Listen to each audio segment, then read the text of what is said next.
This week on WAG Q&As, we're going to be answering some questions that were asked in our members Facebook group. So these are just some commonly asked questions for people that want some help with their nutrition.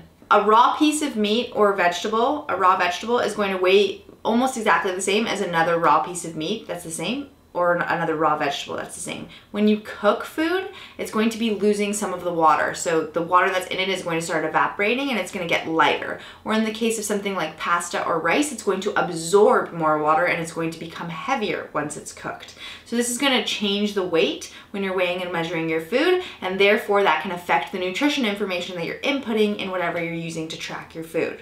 Therefore, you want to make sure that when you're using some type of tracking app, you're identifying that you're using a cooked entry or a raw entry. So if I'm entering in my chicken breast and I'm entering in the raw amount, I'm going to make sure that I'm searching chicken breast raw. It's going to be very different than chicken breast cooked. So 6 ounces of chicken breast cooked is significantly more calories and macros than 6 ounces of chicken breast raw. Because 6 ounces of chicken breast raw is likely going to lose 25% of its weight after it's been cooked, depending on how long it's been cooked and what method you used to cook it. Another option is to use the recipe function.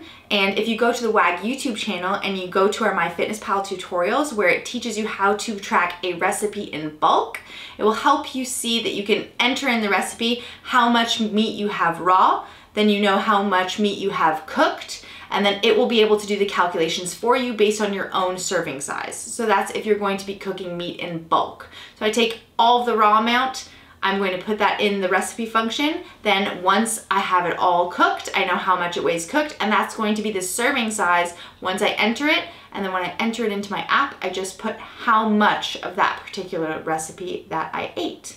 It sounds a little confusing when I'm saying it right now without an example, but if you go to our YouTube channel, we have a tutorial that explains it all for you very simply. This is a really common question that I get asked all the time, and it's a really tough one to answer. So it depends on you and your situation, like a lot of the things in nutrition. But if you have a really strict goal, so let's say I have to make weight for a meet coming up, I have to look my absolute leanest for a photo shoot, I'm preparing for some type of competition where it really matters in a specific time frame what I'm doing with my nutrition, where I can't have as much flexibility, then being within 5 grams of your protein and your carbs and within 2 grams of your fats is going to be optimal to understand what your body's responding to and what we need to make adjustments on. However, if things are a little bit more flexible, like maybe you're going on a vacation with your family and you don't want to be 100% precise, expanding that ratio and just tracking to be accountable, maybe you're going to be within 20 grams of your carbs and your protein and you're going to be within 10 grams of your fat.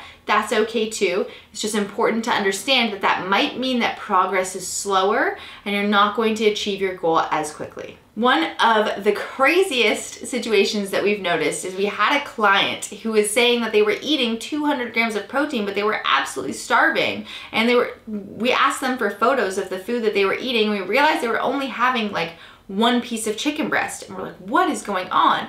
There is a difference between 200 grams of chicken breast and 200 grams of protein. So the difference is that the macros in your food do not directly correlate to the weight of the food itself. So just because my chicken breast weighs 200 grams does not mean that there's 200 grams of protein in there. Huge difference and not a mistake you want to make. Water weighs something, right? I could fill a cup with water and it's going to show up on the scales weighing something, but there's absolutely no macros in water.